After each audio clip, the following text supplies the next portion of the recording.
Hello বন্ধুরা, আমি কি করছি দেখতেই পাচ্ছ। হাতের সামনে এত বড় আয়না পেলে কেউ কি ছাড়ে সেলফি তুলতে? আমিও একটু সেলফি তুলে নিলাম। তারপরে দোকানটা ঘুরিয়ে দেখাচ্ছি, দেখো কালেকশানগুলো দেখো। তোমরাও আসতে পারো দোকানে, খুব ভালো ভালো কালেকশান পাবে। দেখো আঙুরটিগুলো দেখো, ছেলেদের আছে, লেডিস আছে, গলার চেন আছে, পলা আছে, গলার চিক আছে, অনেক কিছু পাবে, অনেক কিছু। এই দোকানটায় তোমরা আসতে গেলে সালকিয়ায় আসতে হবে, হাওড়া সালকিয়া।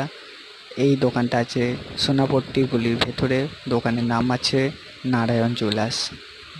কি নারায়ণ জুয়েলার্স, তোমরা আসো, খুব কম বাজেটের মধ্যে পাবে।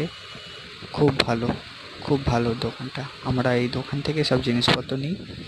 আশা করছি তোমাদেরও ভালো লাগবে। ভিডিওটা শেয়ার করতে কেউ ভুলবে না, পরের ভিডিও আমি দিয়ে দেবো